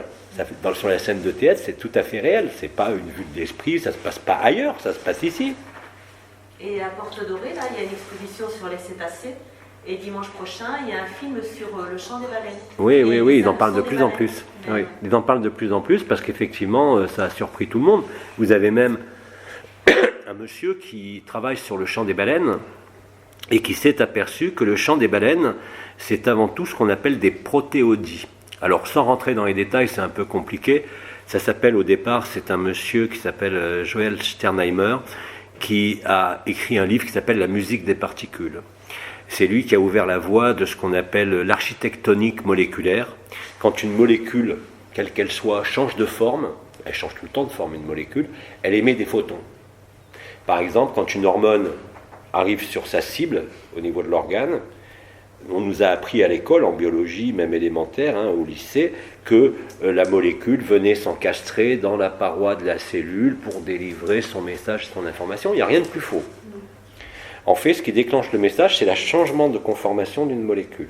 Ce monsieur, Joel Sternheimer, il y a longtemps déjà, il y a plus de 30 ans, avait démontré qu'il existe une musique des particules. Il avait travaillé d'ailleurs dans une étable, une laiterie en Normandie, et il avait calculé, c'est très facile à faire, il avait posé comme équation E, l'énergie, est égale à mc2, la masse que multiplie la vitesse de la lumière au carré, et que E en quantique, en physique quantique, égale h nu, la constante de Planck, et la fréquence. Donc il a mis simplement h nu égale mc2, et il a conclu que la masse était égale à une fréquence multipliée par la vitesse de la lumière divisée par la constante de Planck, le nu, la lettre nu. Et à partir de là, vous pouvez calculer la masse atomique. Vous connaissez la masse atomique, lui, il avait pris l'hormone lactogène de la vache. On regarde sa composition chimique, alors il y a tant d'atomes de carbone, tant d'atomes d'hydrogène, tant d'atomes d'oxygène. On a la masse atomique. Cette masse atomique, en réduction dans l'équation qu'on a eue, c'est aussi une fréquence. Lui, il a pris une fréquence sonore, mais ça marcherait avec des fréquences visuelles, de la même façon. Il a fait entendre ce son dans les tables. La production de lait a augmenté de 30%. Première conclusion, c'est de dire qu'il y avait plus d'hormones circulantes dans le sang. Faux. L'hormone dans le sang circulante n'a jamais bougé. Et c'est là où sont nés ce qu'on appelle les protéodies, c'est-à-dire jouer des sons, des fréquences, qui font résonner certaines molécules dans le corps. Les baleines font du chant harmonique et créent des protéodies. Ce monsieur, j'ai oublié son nom d'ailleurs, c'est un Anglais qui est parti maintenant aux Antilles, parce qu'il a eu bien évidemment des ennuis en France quand il était en France. Les Antilles hollandaises, pas françaises. Et il a eu l'idée d'enregistrer le chant des baleines à bosse, la vraie baleine à bosse, pas le globicéphale. Le globicéphale, c'est pas une baleine, c'est un dauphin. Là, je parle de la baleine à bosse, celle qui plonge avec la queue qui ressort, la baleine sauteuse. Il a enregistré ces chants et il s'est aperçu que c'était des protéodies. Qu'est-ce qu'il a fait? Il a reproduit ces protéodies sur des algues et il s'est aperçu que ces algues avaient des valeurs qui n'avaient plus rien à voir avec les algues de nature. Le chant des baleines sont des chants protéodiques qui sont les chants du réveil. Et ça a commencé, bien évidemment, dès que les clés métatroniques ont été délivrées par Métatron. Ça appartient au scénario de l'histoire, ça. Mais c'est très beau. C'est très beau parce que l'histoire, elle est magique. Il n'est pas question, quand je dis qu'il n'y a pas d'histoire, que c'est un rêve, on le vit pourtant. On le vit et tout est émerveillement dans ce qui se passe. Et ça a toujours été dit d'ailleurs par les intervenants. Plus le chaos grandirait, plus on serait en joie. Pas de voir le chaos, parce que c'est vrai que même moi, quand je regarde ce qui se passe en France, parce que je m'intéresse beaucoup à ce qui se passe sur la scène de théâtre, ça laisse quand même une vague nausée, même en étant dans l'amour, dans le cœur, et être libéré, parce que tu vois bien que c'est quelque chose de terrible, tout en sachant ce qu'il y a après, néanmoins, il faut le traverser. Et c'est plus ou moins facile à traverser. Mais néanmoins, cette musique des particules, ces protéodies, ces sons qui sont émis par les baleines, c'est le chant de l'univers, c'est pas le home. Il y a une Canadana en 2011 à Toulon qui précisait bien que le home allait être remplacé par le ode. Le home, dont tout le monde se gargarise, c'est comme le fameux troisième œil, l'œil d'Horus, qui est un enfermement luciférien. Le home, d'ailleurs ça se voit, j'ai soigné suffisamment de bouddhistes à un haut niveau, et en particulier grâce à une amie qui était l'avocat des amitiés franco-tibétaines, j'ai vu défiler tous les grands pontes et tous les grands dignitaires du bouddhisme. Ils ont tous des problèmes sur le deuxième chakra. Il n'y en a pas un qui n'en a pas. Ils sont tous dans le pouvoir. Ils chantent Om à longueur de journée. Ils sont dans l'assise, je me dis, la solidité. Ici, il n'y a rien. Rien de rien. Et c'est normal. Et c'est pour ça que vous voyez aujourd'hui, dans toutes les religions, tous les gens qui ont travaillé sur ce centre-là sans le savoir, vous avez tous les travers. La pédophilie, qui est omniprésente, l'hypersexualité. Il n'y a pas de cœur là-dedans. Et les arts martiaux, ils sont tous aussi centrés. Mais tous, sur l'art, sans aucune exception. Et tous les grands pontes, je ne donnerai pas de nom, du bouddhisme tibétain, sont dans cette mouvance-là. Et tous les plus grands religieux qui ont créé des mouvements, même les anciens, ont été soumis à ça. Il n'y a pas que Osho avec sa secte, il n'y a pas que Sri Aurobindo avec Auroville, même Pépère. Bon, c'est pas la peine de revenir sur l'histoire, mais il y a eu des histoires qui sont liées à ça. C'est-à-dire que dès que vous êtes... et le seul qui a échappé à ça, c'est Krishnamurti. Parce que quand il a vu, si tu veux, ce que ça donnait, quand on l'a identifié en tant que Jésus, qu'il était réellement, Quand il a vu l'ordre de l'étoile qui s'est créé, il a vu toutes ces forces de prédation à l'œuvre, et là il a dissous tout de suite l'ordre de l'étoile, et il a dit démerdez-vous, chacun sa liberté et son autonomie. Il avait totalement raison. Dès qu'il y a organisation, dès qu'il y a prise de pouvoir, même si c'est les autres qui vous le donnent parce que vous êtes un maître en robe orange ou en robe blanche ou ceci ou cela, la prédation est à l'œuvre. Et même ces êtres, avec la pureté d'intention qu'ils avaient au départ, ont été emmenés sur la prédation et sur tous les travers de la sexualité, de l'hypersexualité, de la pédophilie. C'est imparable. Vous ne pouvez pas y échapper. Philippe de Lyon n'a jamais soigné les gens. Mais attends, Philippe de Lyon, il n'a rien créé, lui. C'est un des rares parmi les anciens. Mais tous les autres anciens, tous, sans exception, Maître Philippe, il n'a pas créé de mouvement. Mais tous les autres, ils ont créé des mouvements, me semble-t-il. Hein? Et dans cette volonté de bien, c'est pour ça que pendant longtemps, Anaël a parlé de la volonté. La volonté de bien, vous travaillez sur le deuxième chakra, vous ne travaillez pas sur l'amour. Et si vous renforcez le deuxième chakra, comme le font tous dans le bouddhisme tibétain, ils le font tous, bah vous êtes soumis à la prédation et vous créez vous-même une prédation. Il n'y a pas de cœur là-dedans. Alors ça me fait marrer quand j'entends parler de la compassion bouddhiste, je souris. Vous ne connaissez pas la vie de ces dignitaires. Mais moi, je n'ai pas eu besoin de pénétrer en détail. Quand je voyais ce qu'ils avaient comme énergie sur le deuxième chakra et le vide qu'il y avait ici, ils ne sont que dans le pouvoir, quoi qu'ils disent. Ils sont stables pourtant. Oui, ils le revendiquent d'ailleurs, hein, l'assise, l'incarnation. Quand on vous dit soyez présent dans les techniques New Age, je leur dis t'es pas enraciné. Mais bordel, on est là dans ce corps, ça veut dire qu'on est enraciné, même si dans notre tête on est ailleurs. Donc tout ça, c'est des trucs qui vous amènent à ce qu'on appelle la prédation au sens le plus horrible. Et pourtant, il parle de compassion. Ouais. J'ai participé justement. Je t'entends pas, alors lui encore moins. J'ai participé justement dimanche à un concert vibratoire avec des bols chantants Ouais. devant vous. J'ai adoré. Tu as Adoré. J'ai vraiment aimé. Oui. Et quoi, c'est pas bien. Enfin, Non, j'ai pas dit que c'est pas bien ou pas bien. Hein. Ça se passe pas en termes de bien ou de mal. Encore une fois, ça se passe en termes de lucidité. Hein. Tant que tu es dans le savoir si c'est bien ou mal, tu es soumis à la dualité. Tu te soumets toi-même à la dualité. Entendre un bol chantant, ça fait du bien, oui. Mais quelle est la finalité? C'est toujours pareil. Hein. Tu peux te sentir très très bien avec des bols chantants, avec des diapasons, avec des fréquences, avec des musiques, avec un être. Mais qu'est-ce qu'il y a de sous-jacent? Il y a toujours, que vous le vouliez ou non, cette prédation qui est là. Et elle œuvre, je dirais, en dessous du seuil de conscience. Et c'est pour ça que la plupart, enfin quasiment tous les anciens, même si Krishnamurti a redressé très vite la barre, après et quand il a dissous l'ordre, je ne sais même plus le nom, enfin quand il a dissous l'association, hein, l'ordre de l'étoile, lui il a échappé belle, mais tous les autres, Pépère, Omram, tout grand commandeur qu'il est, même Peter de Nof, ils ont créé la fraternité. À partir du moment où tu crées une organisation, c'est ce que disait Krishnamurti, la spiritualité ne peut pas être organisée. Dès qu'il y a fédération à travers un être, il se prend pour un gourou, un maître, ou un éveillé, ou à travers une religion, ou à travers une adhésion de groupe, vous n'êtes pas libre. Et vous mettez en œuvre les forces qu'on appelle relationnelles, mais les forces relationnelles, elles se situent sur le deuxième chakra, parce que la force de la relation au niveau du quatrième chakra, ça n'a rien à voir avec la relation, c'est une résonance.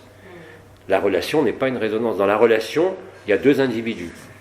Dans les religions, il y a le curé, l'imam, le maître, dans les groupements spirituels, et puis il y a les élèves. Mais tant que vous êtes dans cette posture, vous n'êtes pas libre. Donc c'est pas un terme de bien ou de mal, c'est un terme de lucidité. Oui. Qu'est-ce que ça a à voir, la prédation ici, avec les bols Avec Qu'est-ce que la prédation a à voir ici, d'avoir...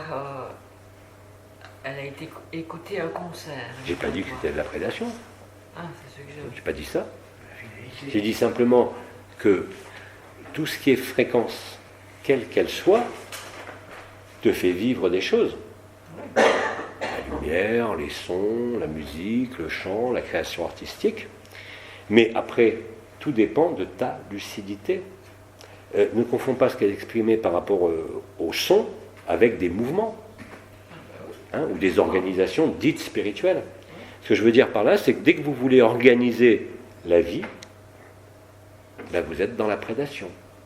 Et cette prédation, elle fonctionne en mode inconscient dans un premier temps. C'est-à-dire que dès que vous n'êtes pas lucide, même si c'est avec la volonté de bien, parce que je ne pense pas qu'on puisse dire que Omram Mikhail Ivanov est quelqu'un qui a voulu le mal de l'humanité, c'est lui qui est le plus humain. Mais le fait d'avoir créé une organisation crée automatiquement la prédation. Le concert à la Cité, c'est pas une organisation, enfin je ne sais pas. C'est deux choses différentes. Mais il est évident que la prédation s'exerce à un niveau, je dirais, infraconscient, ou subconscient si tu préfères, et qu'une fois que les dégâts apparaissent, c'est trop tard.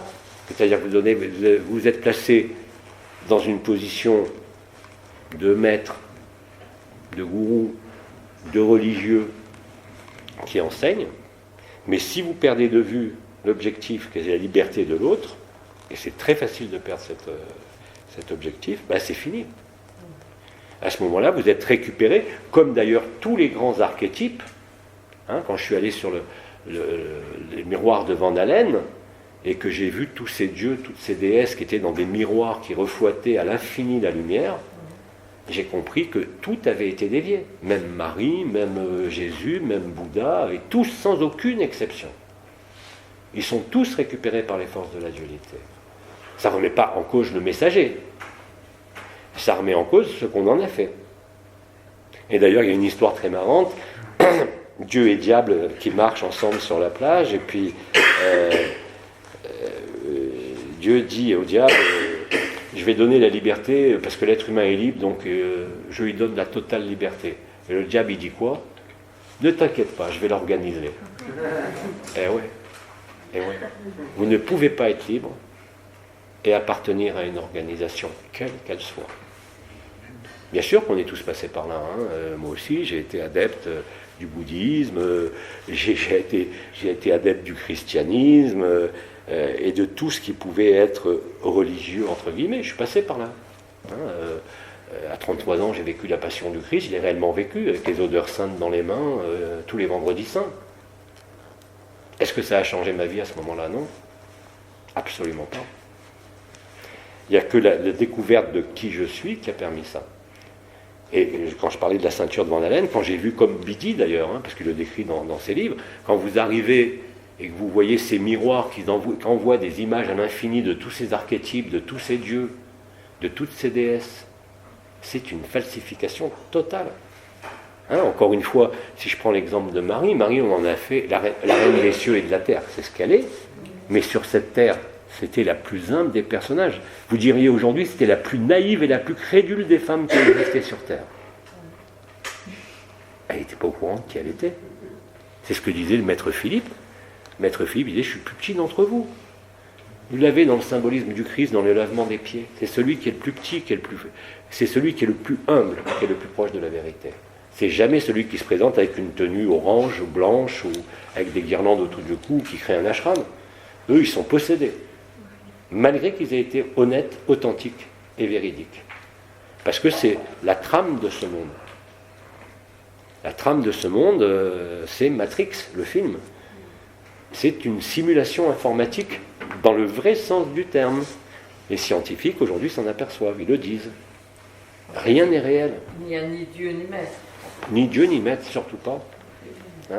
Surtout pas. Vous ne pouvez pas suivre quiconque et être vous-même. Et quelqu'un qui vous demanderait de le suivre, moi j'ai jamais demandé à ce qu'on me suive. Si, on a suivi l'histoire avec Adé parce qu'il fallait reconstruire les portes, les étoiles, les structures vibrales. Mais aujourd'hui, si vous m'entendez dire une chose comme ça, fuyez. C'est pas possible. La liberté, elle ne peut pas être dans un groupement, même le plus noble qui soit. Là, par exemple, la Fondation Agapé, ce n'est pas une organisation spirituelle, c'est une organisation qui est destinée à donner la bonne nouvelle. Il n'y a pas de quelqu'un qui est à la tête, ou qui est ceci, ou qui est cela. C'est quand même une sacrée différence. Et la vraie liberté ne sera jamais dans l'adhésion à quelques mouvements, religions, ou même expériences vécues. Non, il y a une phrase qui dit ni patron, ni patron, ni patrie. Ouais, exact. Mais pas inversé comme ils le font maintenant avec le nouvel ordre mondial. N'oubliez pas que même dans leur plan qu'on voit s'étaler sous nos yeux, hein, du nouvel ordre mondial, donc, qui est cuit maintenant, ils ont tout inversé. United Nations, Nations Unies, en anglais c'est la loi de 1, mais inversée.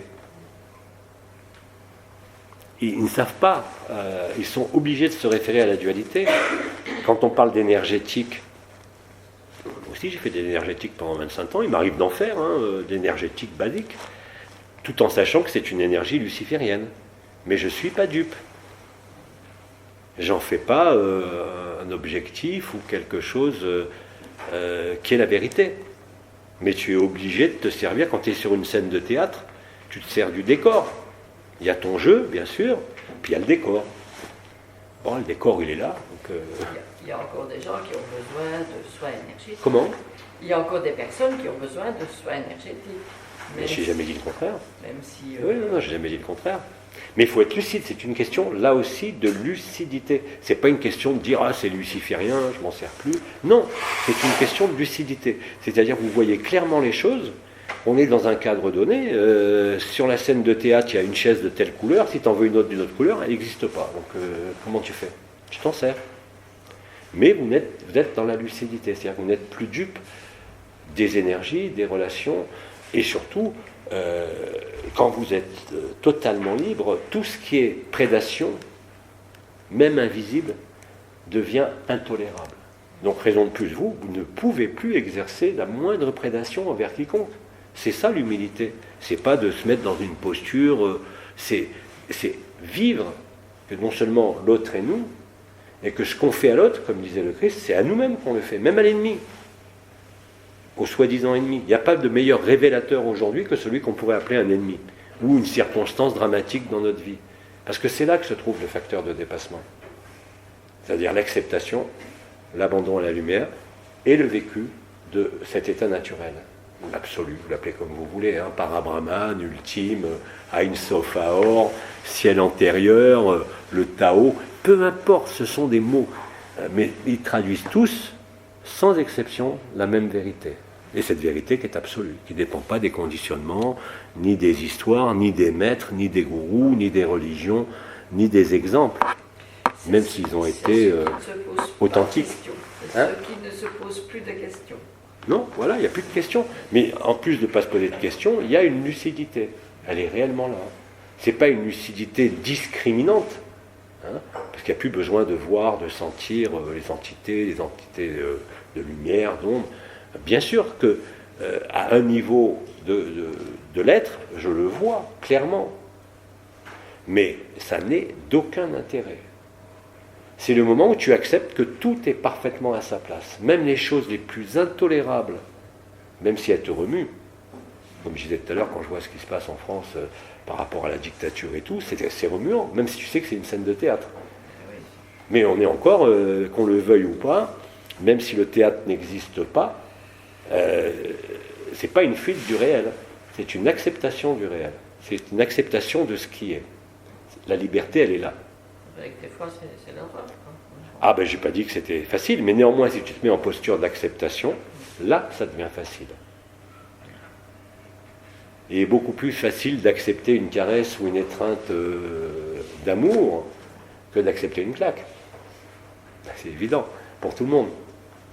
Mais il y a dans certains cas, et dans beaucoup de circonstances, où aujourd'hui la claque est le seul moyen de vivre la vérité. C'est ça aussi le non-jugement. Quand je dis que tous les mouvements ont été, tous les groupements, les religions ont été dans la prédation, je ne les condamne pas. Je dis simplement que c'était la lucidité qui me l'a montré et que ça a été nécessaire pour aboutir à la fin du rêve. Pour comprendre que c'était un rêve. Il ne pouvait faire que comme ça. Et chaque chose est à sa place. Il n'y a rien qui est laissé au hasard. Tout a été écrit, qu'on le veuille ou pas. C'est impensable autrement. Mais encore une fois, ce que je vous dis là, ce n'est pas une acceptation, ce n'est pas un concept, c'est parce que ça a été vécu. Le vécu dont je parle, c'est le moment où tu plonges dans ce trou noir et tu t'aperçois que tu es réellement tous les mondes. Mais ça, aucune conscience ne peut l'appréhender, aucun intellect, même le plus brillant, même s'il peut le conceptualiser, hein, regardez Nassim Haramein, bon, il aboutit aujourd'hui à la même conclusion, l'univers c'est la joie, tout est joie. Ce qui ne veut pas dire que lui il est en joie tout le temps, surtout avec ce qu'il vit depuis un an, mais bon, c'est pas grave. Hein. Il y a eu une reconnaissance, une résonance qui s'est faite, hein, et qui ouvre la porte. C'est pas la relation, comme je disais, qui ouvre la porte, c'est la résonance. Et la résonance agapée, ou les résonances agapées réseau, ou le feu du cœur sacré, enfin vous l'appelez comme vous voulez, c'est ce qui crée cette résonance. C'est-à-dire ce qui abolit la distance, la notion même de distance, ou la notion de temps. Je vous l'ai dit, quand je fais les soins, les gens prennent des rendez-vous à telle heure, mais moi le soin il est fait au moment où je lis le nom. J'ai pas à m'en occuper à l'heure dite. Il y a même des gens qui ont compris encore mieux, ils n'ont même pas besoin de me demander, il suffit qu'ils décrivent une demande, ils sont déjà guéris. J'y suis pour rien, moi. J'ai rien fait. Ils ont simplement contacté ce qu'on appelle le champ ultime acausal de la physique, le temps zéro, que je porte et que je suis. C'est tout. Mais ils pourraient faire la même chose avec n'importe quel frère qui vit la même chose. C'est ça la bonne nouvelle. Il n'y a pas un être qui est au centre et qui dirige tout ça. On est tous à la fois au centre et à la fois à la périphérie la plus lointaine. On occupe tous les espaces et tous les temps. Oui. Et Nassim Haramein, il a découvert une chose incroyable, c'est que dans le noyau d'un atome, c'est un trou noir en fait. Oui, bien sûr. Donc tout est... Mais le trou noir est omniprésent. On est constitué à 80% de vide. Et c'est ce qu'il a découvert. Et tous les calculs astrophysiques ont été faits par tous les astrophysiciens en considérant que la matière noire et ce qu'ils appellent le vide était une quantité négligeable dans les calculs. Alors que c'est prépondérant. Alors que l'univers est constitué de vide déjà à la base. Il y a 80% de vide. Quand tu dis Et bien sûr que le comment trou c'est noir.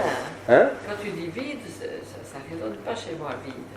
C'est plein. J'ai pas compris ce que tu as dit. Le vide est plein. Oui, Et oui, c'est ça. il demeure vide uniquement pour celui qui reste accroché à la personne, accroché à sa forme ou accroché au soi. Okay. D'où angoisse, d'où peur. Mais celui qui accepte pleinement ce vide, qui accepte de se laisser traverser, il est libre instantanément. Et totalement. Vous voyez, ce qui est important, c'est de comprendre qu'aujourd'hui, il y a une telle simplicité pour le vivre. C'est tellement simple que notre cerveau ne peut pas l'accepter. Et que la conscience encore moins. Et pourtant, c'est là. C'est ça la bonne nouvelle, c'est rien de plus que cela. Et ça, encore une fois, ça n'existait pas il y a 2 ans. Hein. Ça a été vraiment à des moments précis où il y a eu cette ceinture de Van Allen a littéralement explosé avec ses miroirs de plasma qui diffractaient la lumière à l'infini. Et Bidi, en lisant attentivement ce qu'il a écrit pourtant il y a 40-50 ans, hein, et il décrit parfaitement ça. Il conversait lui aussi, comme il disait, avec les dieux, les déesses et tout. Jusqu'à un moment donné, et ça je me rappelle très bien, il y a un homme qui vient le voir, un grand médium indien, qui dit « Je communique avec Maharshi ». Bidi qui le regarde, il dit « Oui, Maharshi, il est là, je le vois. Moi aussi, j'ai parlé avec lui. Mais laisse tomber tout ça. » Il avait totalement raison. Mais à l'époque, personne ne pouvait comprendre, ni même le vivre. Simplement, il préfigurait. C'est pour ça que parmi ces dernières phrases qu'il n'a pas écrites, qu'il a dites, il disait « Mes paroles ne peuvent pas échouer ». À l'époque, je suis désolé, il y a quand même beaucoup de gens qui sont allés le voir. Il n'y en a pas beaucoup qui, à l'époque, ont vécu cette libération, enfin cette liberté, parce qu'il n'y a pas de libération, cette liberté réelle. Aujourd'hui, on est vraiment des millions. Et ceux qui à tous âges. Les êtres de lumière, en channeling, ils captent des messages des êtres de lumière. Mais l'être de lumière, quand je canalisais les gens qui assistaient au Cana, ils voyaient bien l'archange qui descendait là. Alors après, en 2012, il y en a plein qui se sont sauvés parce que c'était plus un bel archange ou Oma dans sa tenue qui descendait, mais ils voyaient un être, Bidi, qui est intemporel, qui était la lumière noire, pas l'ombre. Et ils ont confondu la lumière noire avec l'ombre. La lumière noire est réelle, c'est l'antichambre du trou noir. C'est dans les séphiras, c'est ce qu'on appelle l'intelligence créatrice. Il y a Keter, Chokma et Binah. Binah, c'est la nébuleuse spirale, et Chokma, c'est cette intelligence créatrice. C'est le fameux trou noir.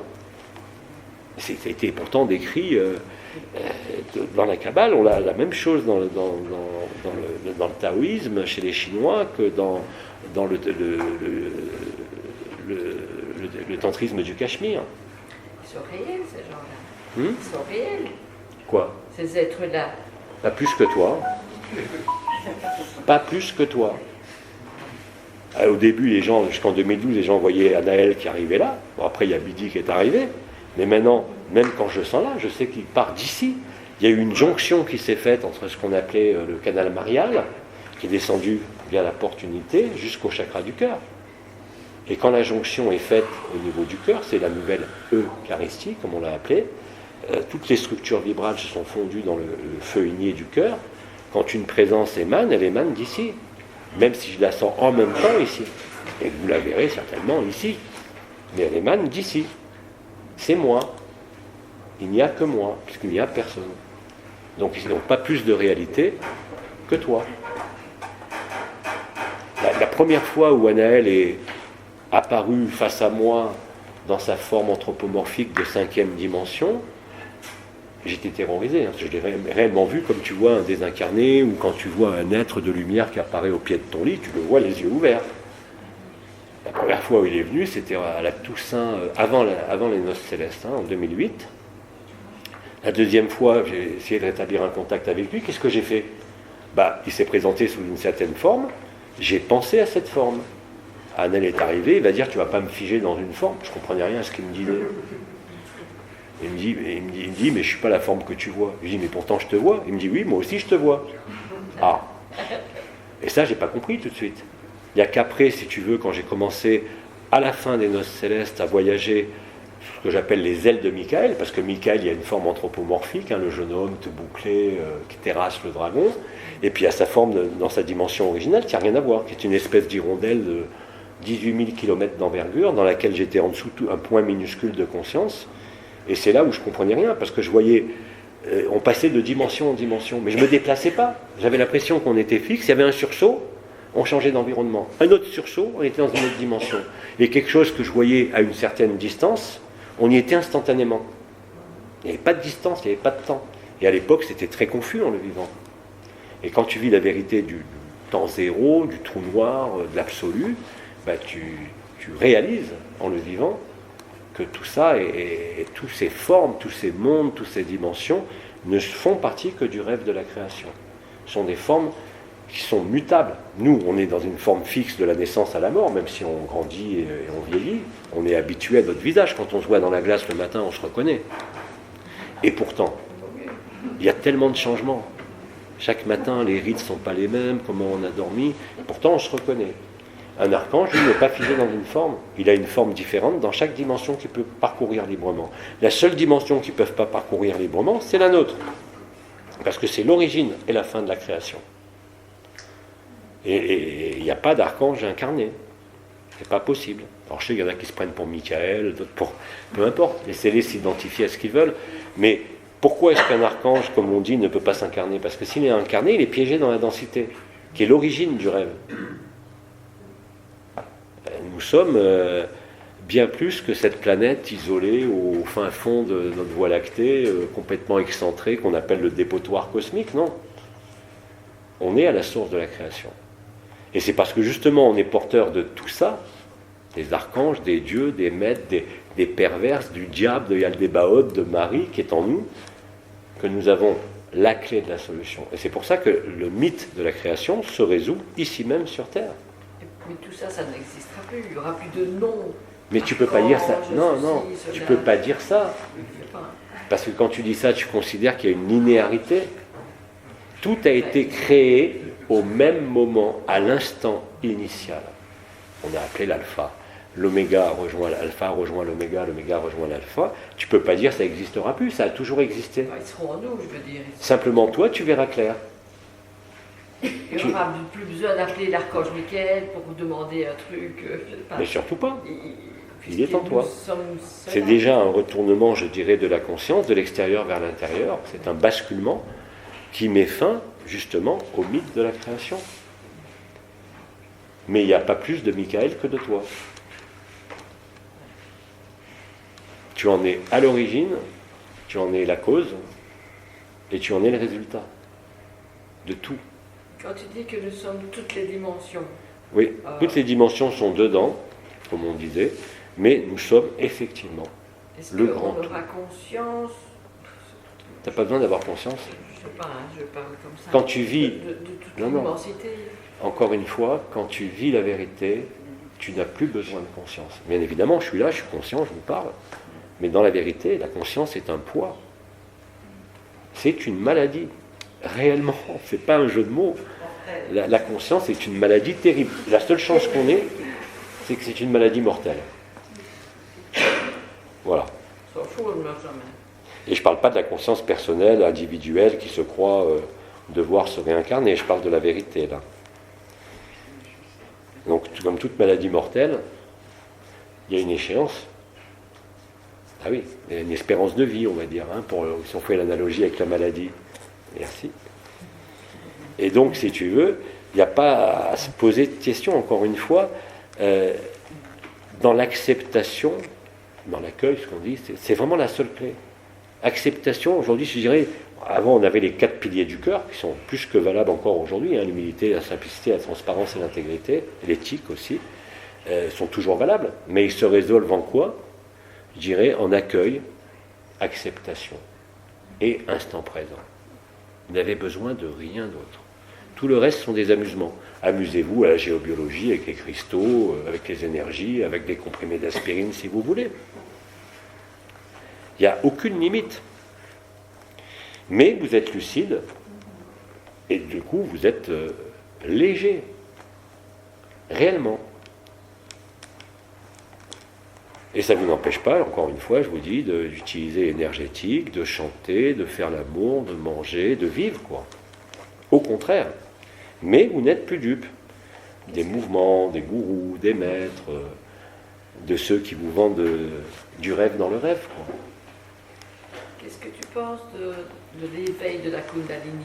Oui. Qu'est-ce que tu penses des personnes qui... Alors, s'il existe un éveil de la Kundalini sans avoir d'abord reçu la lumière, c'est-à-dire la descente de l'Esprit Saint, dès qu'il y avait éveil de la Kundalini, tu avais un magnifique archonte qui se plaquait sur ton dos et qui t'est resté à demeure. Tous les gens qui ont eu accès à cette vision, et en particulier dans les mondes chamaniques, ce qu'on vous vend là en Amérique latine avec les cérémonies d'ayahuasca, sont des cérémonies noires. Quand vous avez la vraie vision, vous voyez que tous ces chamans, derrière eux, il y a un magnifique archonte qui est plaqué. C'est pas grave, c'est un jeu. Mais l'éveil de la Kundalini, s'il n'y a pas eu de descente de la lumière, est un processus dit luciférien. S'il n'y a pas eu activation en même temps, parce que l'éveil de la Kundalini, si tu es droitier, il est lié au cortex sensitivo-moteur, qu'on appelle l'aire de Wernicke, l'aire de Broca, tout ce qu'on a appris au lycée sur la scissure de Sylvus et l'aire de Sylvus, qui commande la main, enfin tout le cortex sensitivo-moteur, ça c'est l'éveil de la Kundalini. Mais il faut qu'il y ait hic et nunc, c'est-à-dire les deux côtés. Sans ça, c'est un rêve.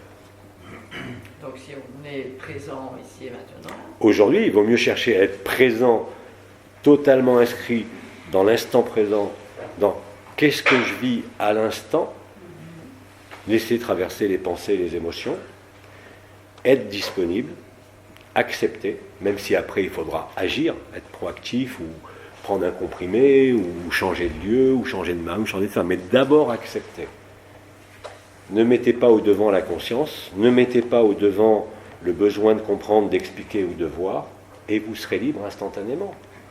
La résonance, agapé, la pratique sans pratique, va vous rapprocher de ça. Mais l'éveil de la Kundalini peut... Ah ouais, mais d'ailleurs, on a changé de nom. Pour ceux qui ont suivi AD depuis longtemps, quand la lumière est descendue, enfin depuis 1984, elle a perforé les gaines des chakras, elle a pénétré ce qu'on appelle le canal médian de la colonne vertébrale, qui s'appelait la Shushumna, elle a fusionné au niveau du sacrum, et après que l'onde de vie soit remontée en 2012, les courants Ida et Pingala, c'est-à-dire solaire et lunaire, au niveau de la Shushumna. Et d'ailleurs, on ne l'appelle plus le canal de la Shushumna, on l'appelle le canal de l'éther. C'est-à-dire, c'est là où est passé l'éther. Et à ce moment-là, ton canal de l'éther est tapissé de particules adamantines par la descente de la lumière. Donc la descente de la lumière est préalable à la remontée. Tous ceux qui ont travaillé et qui ont vécu des éveils de la Kundalini sans vivre l'ouverture des chakras du haut d'abord, sont possédés par un archonte, tout simplement. Et bien évidemment, dans ces mondes-là, vous allez avoir des tas d'expériences, des tas de visions colorées, c'est le propre du chamanisme. Mais tout ça, c'est que des rêves. Et encore une fois, celui qui le vit n'a aucune possibilité d'accepter que ce soit un rêve, puisque ça fait partie de la conscience. C'est ça le paradoxe. Et c'est justement le véritable sacrifice, c'est-à-dire l'humilité, la simplicité, accueillir, accepter et être dans la lucidité de l'instant présent, qui ouvre les vannes de l'amour. Tout le reste ne sont que des projections. Et quand on est dans la possession... Comment ? Quand on est dans la possession d'un archonte, Ouais. qu'est-ce qu'on vit? Qu'est-ce qu'on vit ? Oui. Une très grande puissance. Ce sont des agenceurs de monde, ce ne sont pas des créateurs de monde. Hein. Là, je parle pas uniquement des archontes, je parle de ce qu'on appelle les dracos, même les dragons, hein, au sens noble. C'est la même qualité. Ce sont les agenceurs de monde, ce sont ceux qui ont permis aux rêves de se structurer, et ce sont eux aussi qui ont enfermé le monde, sans le savoir, parce que la finalité était le réveil. C'est-à-dire conscientiser que, quelle que soit l'analyse que vous faites de la prison, vous êtes toujours en prison. On peut connaître ce monde à la perfection, on peut connaître le subtil de ce monde à la perfection, voyager dans toutes les dimensions, mais vous n'êtes pas libre. Vous ne faites que décrire la prison. Seul celui qui est sorti de la prison, qui a vu qu'il n'y avait pas de prison, est libre. Ce que disait Bidi avec la notion, comment on appelle ça, de scène de théâtre, c'est la même chose. C'est exactement la même chose. Mais retenez surtout que dès l'instant où vous êtes plongé dans ce trou noir, ce que vous vivez à ce moment-là est la compréhension totale. Vous n'avez plus besoin de vision, vous n'avez plus besoin de voir quoi que ce soit, vous n'avez plus besoin de savoir quoi que ce soit. Et Agapé ne fonctionne que comme ça. L'année dernière, quand je sortais de mon corps en conscience nue ou en corps d'éternité, je voyais tout. Même dans le noir complet, quand j'allais chez quelqu'un, je décrivais tous les objets de la pièce. Je pouvais tout guérir. Jusqu'au moment où je me suis battu avec Bidi et le Christ, qui m'ont dit, t'as rien à faire ici, t'as rien à décrire, rentre chez toi, contente-toi d'accueillir et surtout ne fais rien. Il a fallu accepter. Alors j'ai accepté quand j'ai vu que je commençais à mourir, carrément. Je commençais à me paralyser des jambes et tout, l'année dernière. Et là j'ai accepté que j'avais rien besoin de savoir. Que l'amour, l'intelligence de la lumière, s'occupait de tout et faisait très exactement ce qu'elle était souhaitable et nécessaire pour la personne. Alors bien évidemment, à ce moment-là, le miracle est possible, la guérison est possible, la mort est aussi possible, mais c'est moi qui décide. Et c'est comme ça que ça fonctionne. Ça ne veut pas dire que je ne vois plus. Si je veux voir, il y a des fois, il m'arrive, dans certains cas, pour certaines têtes de caboche encore plus dures que moi, de sortir de mon corps, d'aller voir les gens et d'agir physiquement. D'ailleurs, il y en a qui me voient en rêve et tout, et ce n'est pas des rêves, c'est la réalité. Mais globalement, je n'ai plus besoin de cette forme, de cette identité, ou de n'importe quel dieu ou déesse. Ça se fait tout seul, et surtout sans moi. Et c'est pour ça que c'est accessible, je le répète, à tout le monde, sans aucune exception. Mais j'ai un autre qui se plongeant dans le trou noir. Moi, je le vois forcément d'une angoisse, une angoisse de mort, non? Puisque si on abandonne, c'est comme si, ok, j'accepte de mourir. Et comme tu dis, comme on vient de dire, la conscience n'acceptera jamais. Tout à fait. Donc, est-ce que ce plongeon peut se faire autrement qu'à part quand je parle d'acceptation, quand je parle d'acceptation, j'ai jamais dit que c'est toi qui devais accepter. J'ai bien dit que l'acceptation ne peut pas naître effectivement de la conscience. C'est le relâchement de la conscience. C'est le moment du. C'est pour ça que l'autre versant, c'est le sacrifice. Allez, je me sacrifie. C'est le moment où tu dis, j'ai plus rien à perdre. Que je meure, que je vive, je m'en fous. Et à ce moment-là, tu es libre. Mais tu ne peux pas.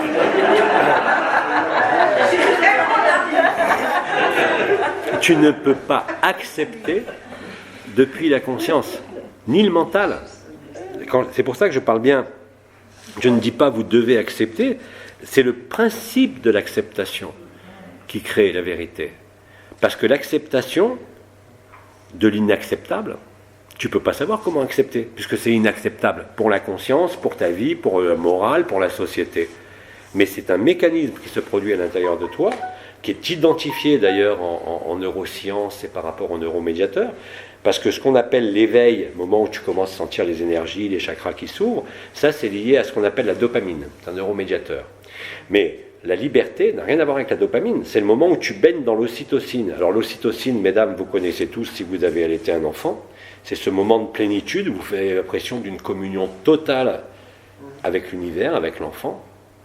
C'est ce qu'on appelle l'ocytocine, c'est ce qu'on appelle l'hormone du bonheur et de la joie, et elle est sécrétée en surabondance par tous ceux qui ont lâché justement la dopamine, la notion d'éveil, la notion de soi, la notion de vision, la notion de perception, la notion d'entité. Et donc l'acceptation là, c'est pas à toi de dire comment je fais pour accepter, tu ne pourras jamais. C'est le principe même de l'acceptation qui crée l'accueil et qui crée le sacrifice. Mais dès que tu te poses la question de savoir comment tu vas accepter, eh bien tu ne peux pas. C'est normal. L'acceptation est un positionnement intérieur, ce n'est pas une décision de la volonté, au contraire, ça serait plutôt l'abandon de la volonté, de toute volonté. C'est l'annihilation totale. Ah ouais, c'est une annihilation totale. Et c'est ce que disait Christiane Singer. Quand vous êtes laminé par la vie, mais là, bon, tu ne vas pas mourir, mais tout dans ton personnage, dans la conscience, te distille en permanence, tu vas mourir, tu vas mourir, tu vas mourir, attention, tu vas mourir. Ben ça, c'est le singe qui parle. Ce que j'appelle le conditionnement et ce qu'on appelle aussi en neurosciences les stratégies de survie, qui sont inscrites comme par hasard dans le cerveau reptilien, le fameux troisième œil, qui est le lieu de l'enfermement. Je vous en ai parlé. On croit être un individu parce que c'est une sécrétion chimique d'un autre neuromédiateur, qui est la sérotonine, qui est le neuromédiateur de la souffrance, de la peur. On ne peut pas se procurer ce champignon qui... Ah non, pour ça, il n'y a pas de champignons.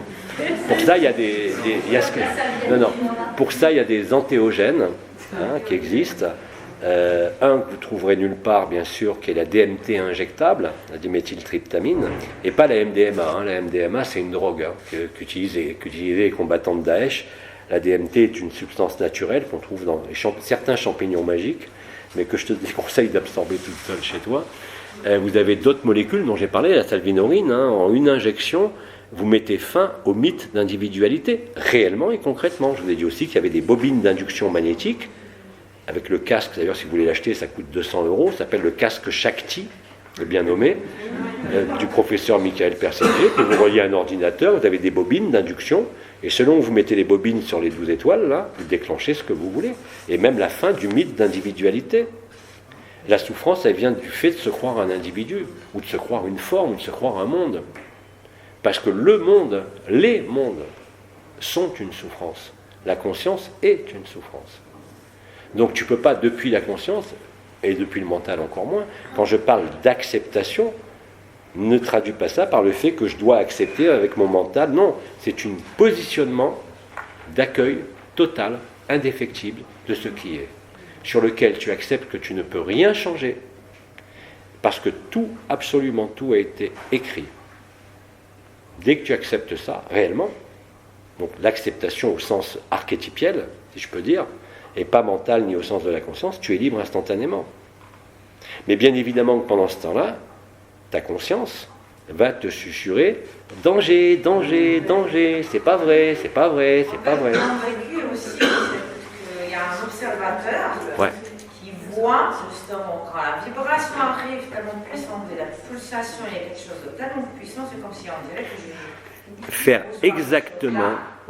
Ça commence à faire ça, et je vois l'aspect angoissant qui se réveille, mais qu'est-ce qui se passe, comment je peux gérer Tu peux pas le gérer.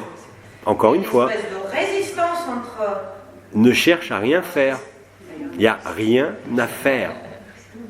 Tant que tu crois que tu peux faire,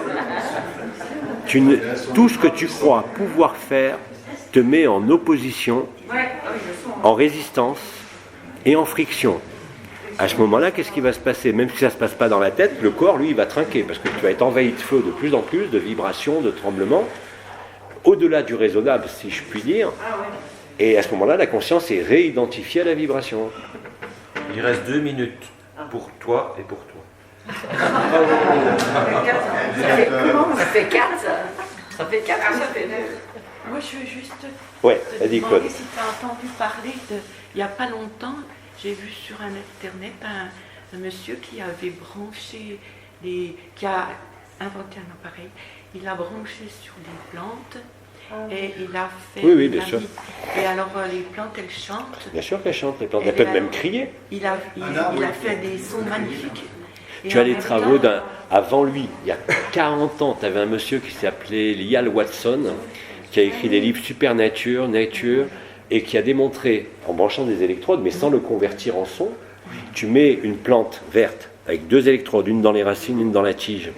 Et devant cette plante qui ne parle pas, qui ne vit pas, qui est soi-disant amorphe, tu prends des crevettes vivantes et tu les ébouillantes. La plante, elle émet une souffrance incroyable. Incroyable, tout est vivant, tout est souffrant.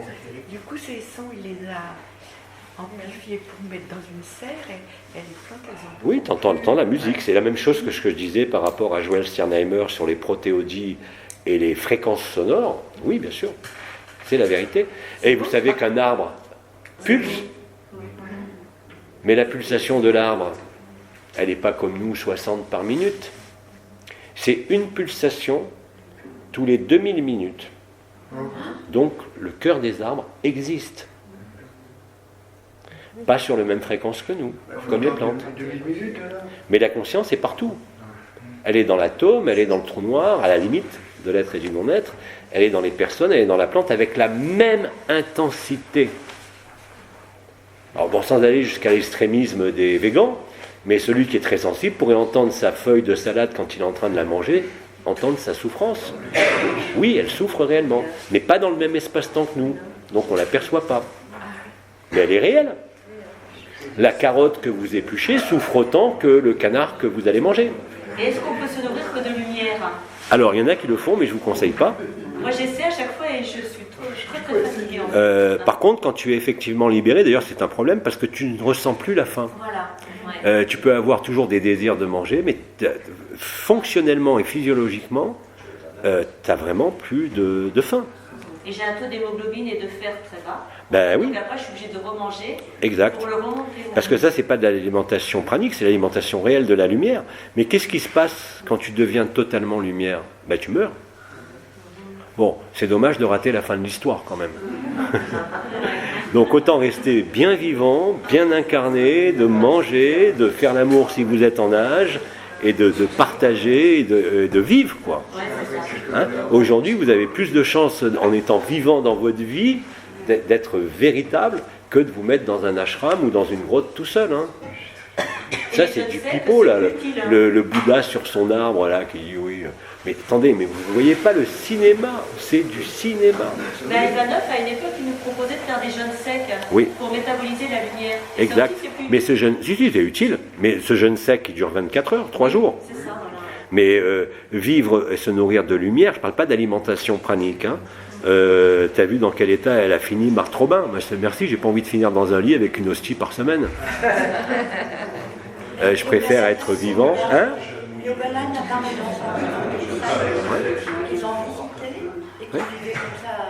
Oui, on peut vivre sans manger, mais nécessairement vous allez le payer au niveau de votre corps. Alors évidemment, si tu as le destin d'être une Marthe Robin avec ton hostie par semaine complètement paralysée, vas-y, mais moi non merci, ça va. J'ai beaucoup plus de joie, même si l'appétit a diminué, d'être à table avec des amis. D'ailleurs, c'est plus facile de manger quand on est en groupe, je le vois, d'ailleurs quand on est seul à la maison, des fois on ne pense même pas à manger. D'un coup on regarde l'heure, il est 11h du soir, merde, on n'a rien mangé. On a pris le petit-déj, ah ben non, même pas. Mais par contre, dès qu'on est en groupe, ça s'appelle d'ailleurs, pas agapé, mais ça s'appelle des agapes. Partager le repas, c'est partager la joie, partager la vie, la souffrance de la salade ou de la carotte qu'on met dans sa bouche. Mais je vous garantis que la souffrance de la carotte est la même que la souffrance du morceau de bœuf. Hein. Allez, on arrête. Daniel, de carottes ou du beurre?